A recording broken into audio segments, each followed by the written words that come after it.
পরের প্রশ্ন, রমজান মাস কাছাকাছি আসলে আমাদের যে কাজগুলো করা উচিত সে ব্যাপারে আপনি পিস টিভি দর্শকদের কি উপদেশ দেবেন? আমি উপদেশ দেব যে প্রত্যেক মুসলিম পুরুষ বা নারী এই রমজান মাসে এই ব্যাপারে দৃঢ় সিদ্ধান্ত নেবে যে তারা এই আশীর্বাদের মাসে রমজান মাসে প্রতিটা দিনই রোজা রাখবে। আর আমরা চেষ্টা করব যাতে এই মাসের সব উপকারিতা নেওয়া যায়। এই আশীর্বাদের মাসে আমরা একটা মিনিটও তুচ্ছ বা সামান্য কাজে ব্যয় করব না।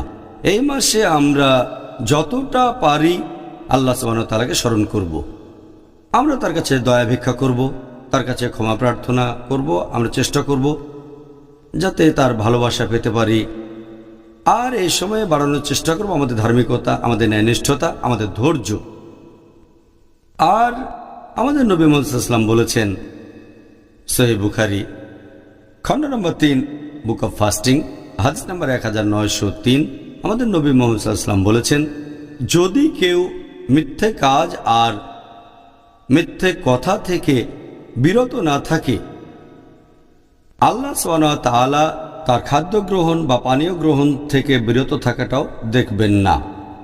তার মানে যদি কোনো লোক মিথ্যে কাজ এবং মিথ্যে কথা বলা বাদ না দেয়, আল্লাহ তাহলে তার পানাহারে বিরত থাকাটাকে কোনো গুরুত্ব দেবেন না।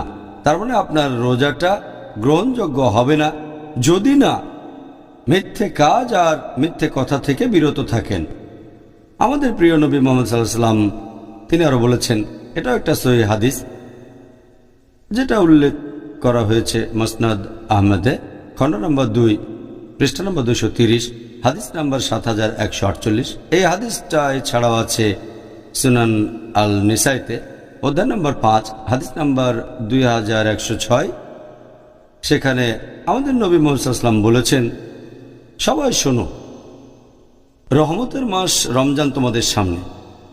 আল্লাহ তাআলা আদেশ দিয়েছেন যে এই মাসে তোমরা রোজা রাখবে আর বেহেশতের দরজা খোলা অবস্থায় থাকবে এই পবিত্র মাসে এবং দোজখের দরজা বন্ধ থাকবে। শয়তান এই সময়ে শেকলে বাঁধা থাকবে। এই মাসে একটা রাত আছে যেটা 1000 মাসের চেয়েও অনেক উত্তম।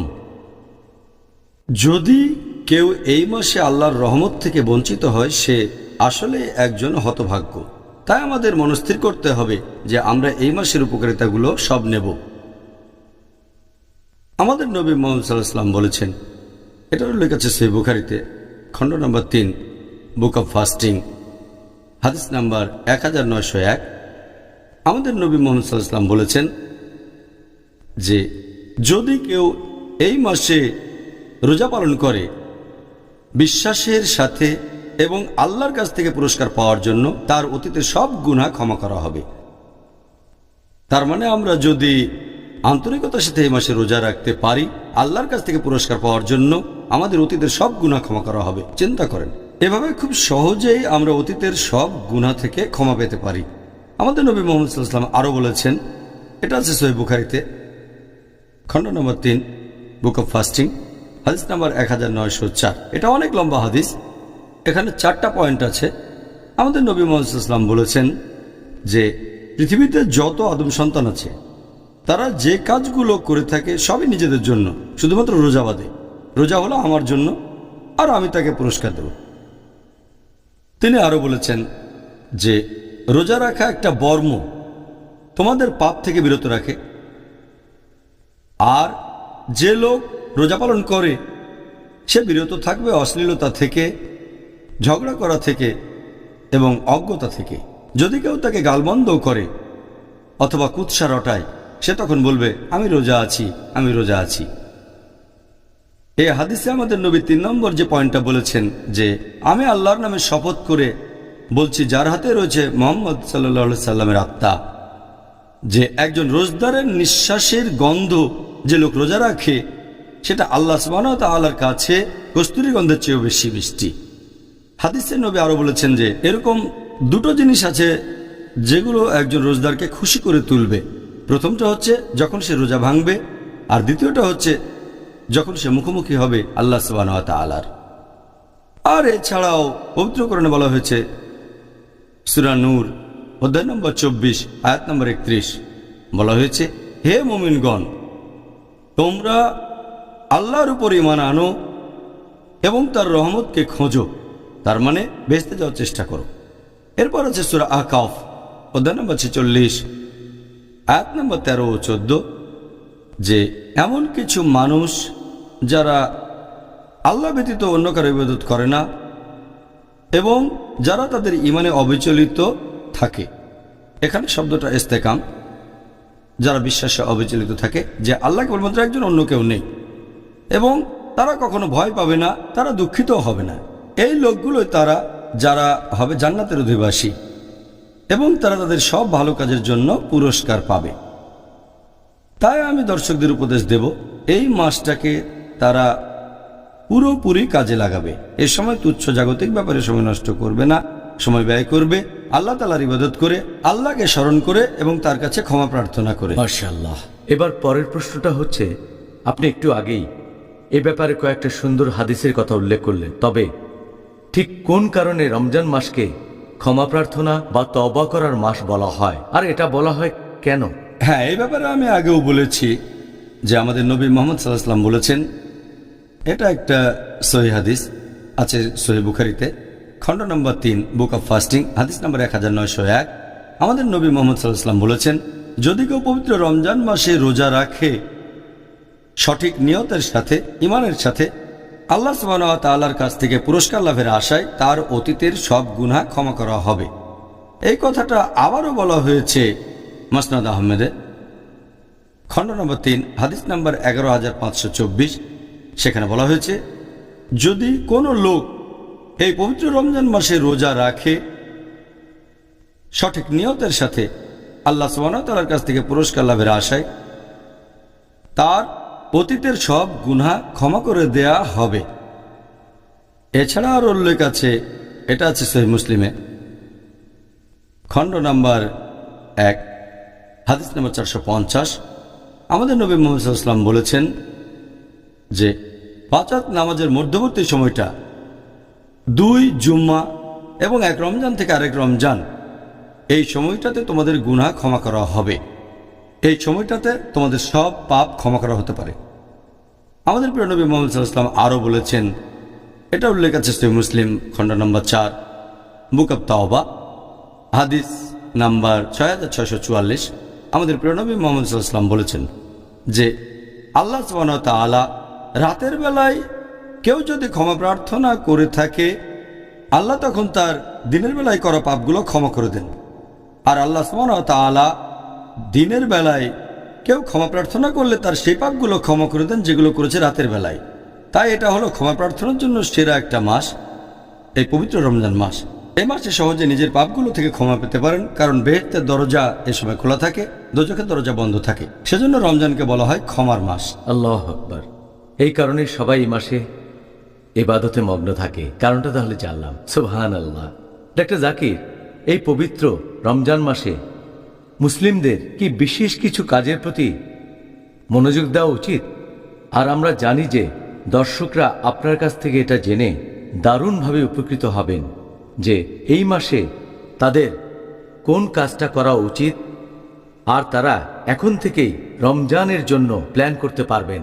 হ্যাঁ, আমার মতে এটা খুবই ভালো প্রশ্ন, কারণ বেশিরভাগ কাজের কথা আমরা হয়তো বলবো বিভিন্ন আলাদা এপিসোডে। আমি এখানে সংক্ষেপে কয়েকটা গুরুত্বপূর্ণ পয়েন্টের কথা এখন আলোচনা করব, কারণ বিস্তারিত বললে অনেক সময় লেগে যাবে। কয়েকটা গুরুত্বপূর্ণ পয়েন্ট মনে রাখতে হবে। যে 1 নম্বর, সেটা হলো নিয়ত। নিয়ত খুবই গুরুত্বপূর্ণ। রোজার এই নিয়ত হবে শুধুমাত্র আল্লাহ সুবহানাহু ওয়া তাআলার জন্য। কারো রোজা গ্রহণযোগ্য হওয়ার জন্য নিয়ত খুবই গুরুত্বপূর্ণ। নিয়ত এখানে খুবই গুরুত্বপূর্ণ, এটা ছাড়া কারো রোজা গ্রহণযোগ্য হবে না। 2 নম্বর, সেটা হলো রোজা সম্পর্কিত কিছু সুন্নত পালন করা। এই ব্যাপারে কয়েকদিন পরে বিস্তারিত আলোচনা করব। তবে এখানে একটা ব্যাপার বলি যে নবীর একটা গুরুত্বপূর্ণ সুন্নত হচ্ছে যে আমরা আমাদের সাহরি করব যতটা দেরিতে করা সম্ভব, তার মানে ভোর হওয়ার সামান্য একটু আগে, ফজরের নামাজের একটু আগে। আর আমরা আমাদের রোজা ভেঙে ফেলবো, ইফতার করব যত তাড়াতাড়ি সম্ভব, ঠিক সূর্যাস্তের পরপরই। এছাড়াও এই রহমতের মাসে আমরা খুব সাবধানে থাকব, সেই সব কাজগুলো থেকে বিরত থাকব যে কাজগুলো নিষিদ্ধ, যেগুলো হারাম, আর যেসব কাজ মাকরু এটা আমাদের জন্য সুবর্ণ সুযোগ। যদি কোনো লোকের এমন কোনো অভ্যেস থাকে যেটা শরিয়ার বিরুদ্ধে হতে পারে, যেটা হারাম কাজ অথবা মাকরু কাজ, রমজান এসব কাজ থেকে বিরত থাকা শ্রেষ্ঠ সময়।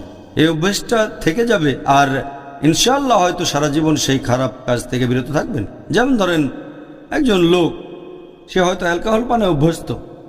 যদি অ্যালকোহল পান থেকে বিরত থাকেন সূর্যোদয় থেকে শুরু করে সূর্যাস্ত পর্যন্ত, সে তাহলে মদ থেকে বিরত থাকতে পারবে বাকি জীবনটাও। একইভাবে আমরা চেষ্টা করব সেসব কাজ থেকে বিরত থাকতে যে কাজগুলো মাকরু। যেমন ধরেন দাঁড়িয়ে পানি পান করা মাকরু। যদি এমন অভ্যাস থাকে তাহলে একটু চেষ্টা করবেন যেন রমজান মাসে আপনি বসে পানি পান করবেন। এটা আমাদের নবীর সুন্নত। তাহলে আপনারা এই মাসে বিভিন্ন রকম হারাম কাজ থেকে বিরত থাকতে পারেন, যে কাজটা হয়তো আপনি করতেন, অথবা কোনো মাকরু কাজ। এছাড়াও এই পবিত্র রমজান মাসে আপনি আমাদের নবী মুহাম্মদ সাল্লাল্লাহু আলাইহি ওয়াসাল্লামের বিভিন্ন সুন্নত প্রয়োগ করতে পারেন আপনার দৈনন্দিন জীবনে। যেমন ধরেন হয়তো দাড়ি রাখলেন, অনেক মুসলিমই দাড়ি রাখে না। এটা সুন্দর মাস যখন নবীর সুন্নতগুলো মেনে চলতে পারেন। এছাড়াও নবীর সুন্নত বিভিন্ন রকম দোয়া, যখন বাসার ভেতরে ঢুকবেন, টয়লেট থেকে বের হবেন, তারপর কোনো কিছুতে ভ্রমণ করার সময় যে দোয়া করবেন, সুবহানাল্লাযী সাকলানা হাযা ওয়া কুন্না লাহু মুকরিনিন ওয়া ইন্না রাব্বিনা মুনকালিবুন। তাহলে এটা বেশ ভালো সময়। এই সময় যত বেশি সম্ভব নবীর সুন্নত পালন করে চলবেন যাতে সরল পথে থাকতে পারেন। এটা খুবই সুন্দর মাস। এ সময়ে আপনারা চেষ্টা করবেন নামাজ আদায় করার জন্য। শুধুমাত্র 5 ওয়াক্তের নামাজ নয়, এগুলো তো ফরজ, এছাড়াও বেশি করে নফল আর সুন্নত পড়ার চেষ্টা করে যাবেন। যদি জামাতে নামাজ পড়ার অভ্যেস না থাকে তাহলে জামাতে নামাজ পড়বেন, আর যত বেশি সম্ভব মসজিদে যান নামাজের জন্য। এই মাসে আপনারা চেষ্টা করবেন যেন তারাবি মিস না করেন। অনেকে মনে করে, আর কথাও সত্য যে এটা সুন্নত, তবে অনেকে মনে করে যেহেতু এটা সুন্নত তাই মিস করা যেতে পারে। তারাবি খুবই গুরুত্বপূর্ণ একটা সুন্নত, যদিও এটা ফরজ না। তারপরও মুসলিমদের এটা করা উচিত যে যতখানি সম্ভব তারা তারাবির নামাজ পড়বে, কারণ এখানে অনেক রহমত। তাহলে তারাবি অনেক গুরুত্বপূর্ণ, মুসলিমদের এটা মিস করা উচিত না। আর যখন তারাবির নামাজ পড়ব, আমাদের অনেকেই খুব তাড়াতাড়ি করে নামাজ পড়ে, কারণ আমরা কোরআন খতম দিতে চাই। আমাদের অনেকে তারাবির নামাজ পড়ে 100 মাইল স্পিডে একেবারে। আমরা তারাবির নামাজ পড়ব ধৈর্যের সাথে, মাঝারি গতির সাথে, যাতে লোকজন বুঝতে পারে আল্লাহ আমাদের কি আদেশ দিয়েছেন। আর যদি সময় থাকে, যদি সম্ভব হয়, আমাদের ইতিকাফ করা উচিত শেষ 10 দিন। আর ইতিকাফের সময় আমরা মানুষজনের সাথে বেশি মেলামেশা করব না। অনেকে ইতিকাফের সময় মানুষের সাথে মেলামেশা করে থাকে, এতে করে ইতিকাফের উদ্দেশ্যটা পূর্ণ হয় না।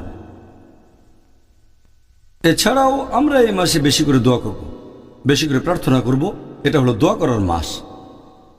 আর বেশি করে জিকির করব, আল্লাহ তাআলাকে বেশি করে স্মরণ করব এবং তার ইবাদত করব। এই পবিত্র রমজান মাসে আমরা যত বেশি সম্ভব কোরআন শরীফ পড়ব।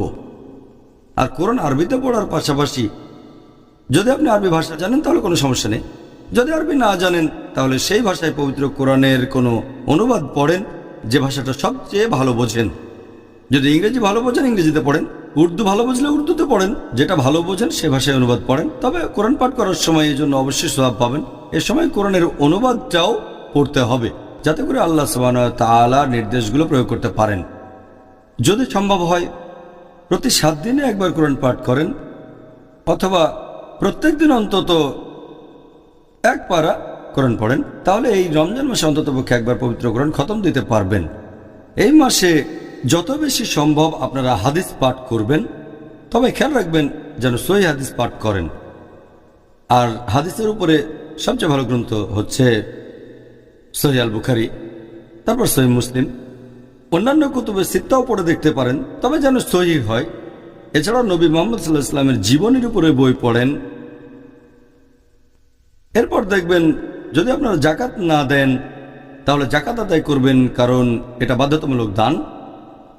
প্রত্যেক ধনী লোক যাদের সঞ্চয় নিসাব লেভেলের উপরে 85 গ্রাম স্বর্ণের চেয়ে বেশি, তাহলে সে তার সঞ্চয় থেকে 2.5% প্রতি হিজরি বছরে জাকাত হিসেবে দান করবে, জাকাত দেবেন। আর অনেক মানুষ তারা সঠিকভাবে জাকাতের হিসেব করে না, এখানে খেয়াল রাখবেন যাতে জাকাতটা সঠিকভাবে হিসাব করেন, আর কম দেওয়ার চেয়ে বেশি দেওয়াটা অনেক বেশি ভালো। তাই সঠিকভাবে হিসাব করেন, খেয়াল রাখবেন যেন জাকাত দেয়া হয়। এই রমজান মাস হচ্ছে উদারতার মাস, এটা সাদকার মাস। এই মাসে বেশি বেশি দান করবেন আপনারা। আর এটা ছাড়াও আপনাদের খেয়াল রাখতে হবে যে এই পবিত্র মাসে আমরা হাসি খুশি থাকব। মুসলিমদের অনেকেই এ সময় দেখায় ম্লান, দেখায় মনমরা। আমরা এই সময় হাসি খুশি থাকব আর আমাদের পরিবারকে বেশি করে সময় দেব। অনেক সময় পরিবারকে অবহেলা করি, এই সময় খেয়াল রাখবো যাতে পরিবারকে বেশি সময় দিতে পারি আর এই সবগুলো কাজ করতে পারি একসাথে। এছাড়াও আমরা হুসনে সুলুক করব অন্যান্য লোকজনের সাথে। তার মানে এ সময় অন্য মানুষের সাথে কথা বলবো আমরা দয়ার সাথে, ভালোবাসা দিয়ে, যত্নের সাথে। যদি তারা কোনো ভুল করে তাহলে ক্ষমা করে দেব, যেহেতু এটা ক্ষমার মাস। আপনি কারো কাছে ভুল করে থাকলে তার কাছে ক্ষমা চাইবেন। আশেপাশের মানুষের সাথে মেলামেশা করবেন ভালোবাসা আর যত্নের সাথে। এছাড়াও করব তাফাক্কুর, তার মানে বিভিন্ন জিনিস বিবেচনা করা। খেয়াল রাখবেন যেন রমজান মাস নিয়ে আপনার প্ল্যানটা সঠিক হয়। আর খেয়াল রাখবেন যেন সময় নষ্ট না করেন, 1 মিনিটও না, এমনকি সেকেন্ডও না। এটা হলো অর্জন করার মাস। আর এছাড়াও এই রমজান হলো আত্মোন্নয়নের জন্য সবচেয়ে সেরা মাস। এছাড়াও আমরা চেষ্টা করব যেন এই মাসে ইসলাহ দিতে পারি অন্যান্য মুসলিম ভাই বোনদের কাছে। এটা দাওয়া দেওয়ার জন্য সেরা মাস, তার মানে অমুসলিমদের কাছে ইসলামের বাণী পৌঁছে দেয়া। তাই আমি মুসলিম ভাই বোনদের অনুরোধ করব যে আপনারা সঠিকভাবে এই মাসের প্ল্যানটা করবেন আর খেয়াল রাখবেন যেন এই মাসের প্রত্যেকটা সেকেন্ডকে কাজে লাগাতে পারেন। আমিন।